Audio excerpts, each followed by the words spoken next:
Hi hello friends, என்னடா இது இன்விடேஷன்னு பார்க்குறீங்களா? இன்றைக்கி நம்மளுடைய மோஸ்ட் ஃபேவரட்டான ஒரு குட்டி பாப்பாவுக்கு பர்த்டே. அதுலேயும் இந்த இன்விடேஷன் வந்து ரொம்ப ரொம்ப பிடிச்சிருந்தது. யார் எங்கே கூப்பிட்டாலும் போயிடுறேன் அப்படின்னு சொல்லி நிறைய பேர் சொல்கிறீங்க. கண்டிப்பாக சொல்கிறேன், நான் இன்வைட் பண்ணுறதால மட்டும்தான் போகிறேன். அதை ப்ரூவ் பண்ணுறதுக்கு தான் இந்த இன்விடேஷன். நைட் நம்ம ஒரு 7 o'clock போல் வீட்டிலேருந்து கிளம்பிட்டோம். சரி, பாப்பாவுக்கு gift வாங்கணும் இல்லையா? சரி, எனக்கு வந்து இந்த டெடி பேர் ரொம்ப பிடிச்சிருந்தது. ஆனால் ஒரு வயசுன்றதுனால அவன் என்ன பாப்பா என்ன விளையாடுவான்னு தெரியல. சரி, இதையே நான் வாங்கிட்டேன். குரோம்பேட்டில் இருக்கிற ஜெய் மஹாலுக்கு தான் போயிருக்கோம். ரொம்ப நாள் கழித்து நாம் இங்கே விசிட் பண்ணியிருக்கோம். சரி, ஓகே, எப்படி போகுது பார்க்கலாம் வாங்க. சிவனேஷ் இந்த பாப்பாவுக்கு தான் இன்றைக்கி பர்த்டே. குட்டி பாப்பாவுக்கு ஃபஸ்ட்டு பர்த்டேனாலே சின்ன பசங்களுக்குலாம் ரொம்ப பிடிக்கும். கண்டிப்பாக போயே ஆகணும் அப்படின்னு சொல்லி ஒரே ஆடம். சரி, நம்மளும் உள்ளே என்ட்ரி கொடுத்தாச்சு. கூட்டம் நல்லா நிறைய இருந்தது. நம்மளே லேட்டாக தான் போனோம். எங்கே கேக் கட் பண்ணிடுவாங்களோ அப்படின்னு நினச்சேன், ஆனால் கட் பண்ணல. அதுவே வந்து ரொம்ப சாட்டிஸ்ஃபைடாக இருந்தது. நம்ம போனதுக்கு அப்புறமா தான் கட்டிங்லாம் ஸ்டார்ட் பண்ண ஆரம்பிச்சிருந்தாங்க. கேக்கு செம்மையாக இருந்தது. சூப்பராக இருந்தது. டெக்கரேஷன் வைஸ் எல்லாமே நல்லா இருந்தது. இதுதான் என்னுடைய பெஸ்ட்டு ஃப்ரெண்டு தங்கச்சி எல்லாமே சொல்லலாம்.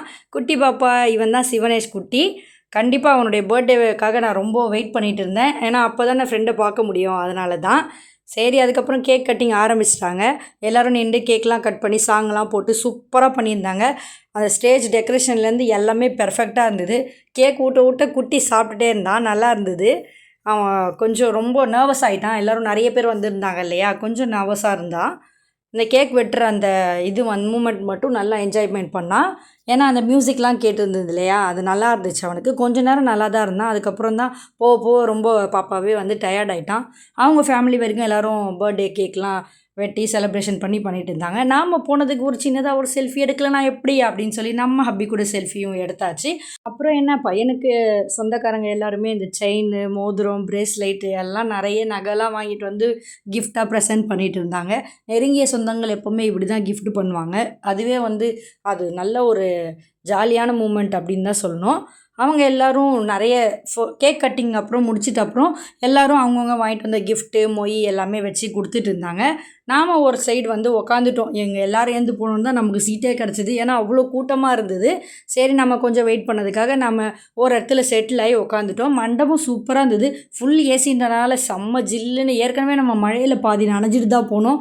வரும்போதே மழையாக இருந்தது. சரி, உள்ளேயும் நல்லா கூலிங்காக செம்மையாக குளிரில் ஜாலியாக என்ஜாய் பண்ணோன்னு தான் சொல்லலாம். எப்போவுமே வெந்து வேக்காடாக தான் இருப்போம் நம்ம. அந்த டெடி பேர் எனக்கு ரொம்ப ரொம்ப பிடிச்சிருந்ததுங்க. மனசே இல்லை எனக்கு. நானும் ஒன்று வாங்கி வச்சுக்கலாம் அப்படின்னு தான் நினச்சேன். கேக் கட் பண்ணோம் இல்லையா, அது பசங்களுக்குலாம் கொடுக்க ஆரம்பித்தாங்க. என் பசங்களும் போய் வாங்கிட்டு வந்தாங்க. டேஸ்ட் வைஸ் சூப்பராக இருந்தது. பசங்க அவங்க சாப்பிட்ற விதமே தனி. சரி, நீங்கள் சாப்பிடுங்க.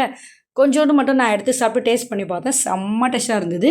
வித்தின் 10 minutesலேயே மொத்த கேக்கும் காலியாச்சு. It's okay. அதுக்கப்புறம் என்ன, அவங்க எல்லோரும் கிஃப்ட் கொடுக்க ஆரம்பிச்சிட்டாங்க. நம்மளும் போய் கொடுத்துடலாம் அப்படின்னு சொல்லிட்டு போகும்போது ஸ்டேஜில் இந்த ஃபோட்டோ எனக்கு ரொம்ப பிடிச்சிருந்தது. எனக்கே ரோஸ் குத்த மாதிரி இருந்தது. நாம் வாங்கிட்டு வந்த டெடி பேரை கிஃப்ட் பண்ணலான்னு பார்த்தா உடனே சிவனேஷ் பாப்பா ரொம்ப அழ ஆரம்பிச்சிட்டான். சரி, அவனை வந்து வெளியில் தூக்கிட்டு போயிட்டாங்க. அவங்க அம்மா அப்பா கிட்டே கொடுத்துடலாம் அப்படின்னு சொல்லிட்டு அவங்கக்கிட்ட ப்ரெசென்ட் பண்ணியாச்சு. அவங்க 2 பேர்கிட்டையும் கொஞ்சம் நேரம் பேசிவிட்டு சரி, ஓகே, ஃபங்க்ஷன் ஃபினிஷ்ட் ஆயிடுச்சு, நம்ம அப்படியே போய் சாப்பிட போயிடலாம் அப்படின்னு சொல்லிட்டு டைனிங் ஹாலுக்கு நம்ம போயிட்டோம். போகும்போது செகண்ட் ஃப்ளோரில் பார்த்தா நம்மளுடைய பிளேட் அடிச்சுட்டு உட்காந்துருந்தாங்க. செம்ம சூடான சிக்கன் பிரியாணி தான் வச்சுருந்தாங்க. அப்படியே பக்கத்தில் சிக்கன் 65 ஃப்ரையும் பண்ணிட்டு இருந்தாங்க. சூடாக சாப்பிட்டா அது டேஸ்ட்டே தனி தானே. சூடாக வறுத்து கொடுத்துருந்தாங்க. செம்ம ஸ்மெல்லு தாங்க முடியல, அப்படி இருந்தது. சரி, அதுக்கப்புறம் எல்லோரும் தனித்தனியாக நாங்கள் உட்காந்தோம். ஏன்னா கூட்டம் கொஞ்சம் அதிகமாக இருந்ததுனால ஃபஸ்ட்டு ஹப்பியும் பையனும் உட்காந்துட்டாங்க. அவங்க 2 பேரும் சாப்பிட்றதுக்குள்ளே அதுக்கப்புறம் எங்கள் சைட்லேயும் காலி ஆயிடுச்சு. நானும் பாப்பாவும் உட்காந்துட்டோம். வாங்க உட்காந்துட்டு அப்புறம் என்ன வாழையில வச்சுட்டாங்க. ரைட்டா, பிரெட் அல்வா, கத்திரிக்காய் பச்சடி எல்லாம் வச்சுருந்தாங்க. சிக்கன் பிரியாணியும் போட்டாங்க. சூப்பராக இருந்தது. டேஸ்ட்டு நல்லா இருந்துச்சு. எனக்கு பர்சனலி ரொம்ப பிடிச்சிருந்தது. நல்லா சிக்கனும் நல்லா ஜூஸியாக வந்து செம்ம சூப்பராக இருந்தது. எஸ்பெஷலி எனக்கு ரொம்ப ரொம்ப பிடிச்சதுன்னு பார்த்தா அந்த சிக்கன் 65 தான். அது மேலே அந்த எள்ளுலாம் போட்டு நல்லா அந்த கருவேப்பிலைலாம் போட்டு நல்லா கிறிஸ்பியாக ஜூஸியாக செம்ம டேஸ்ட்டாக இருந்தது. அதோட டேஸ்ட்டே வந்து நல்ல ஒரு எப்படி சொல்கிறது, ஸ்மெல்லோடு நல்லா இருந்துச்சு. அது ஒரு வகை டேஸ்ட்டுன்னு தான் சொல்லணும். நானும் எவ்வளோ சிக்கன் 65 சாப்பிட்ருக்கேன். இது என்னவோ எனக்கு கொஞ்சம் இன்னும் ஸ்பெஷலாக தெரிஞ்சுது. நல்லா இருந்தது சாப்பிடும்போது. என் பாப்பாவுக்கு சும்மாவே சிக்கன் 65 ரொம்ப பிடிக்கும். அவளுக்காக நான் இன்னும் 2 கேட்டு வாங்கி கொடுத்தேன். அவள் நல்லா சாப்பிட்டா அதை. நாம் சாப்பிட்டு முடிச்சுட்டு அதுக்கப்புறம் கீழே போய் உட்காரலாம் அப்படின்னு சொல்லிட்டு ஹாலில் போய் உட்காந்து வெயிட் பண்ணிகிட்டு இருந்தோம். எல்லோரும் பேசிட்டு ஜாலியாக பேசிட்டு விளையாடிட்டு ஜாலியாக இருந்தாங்க.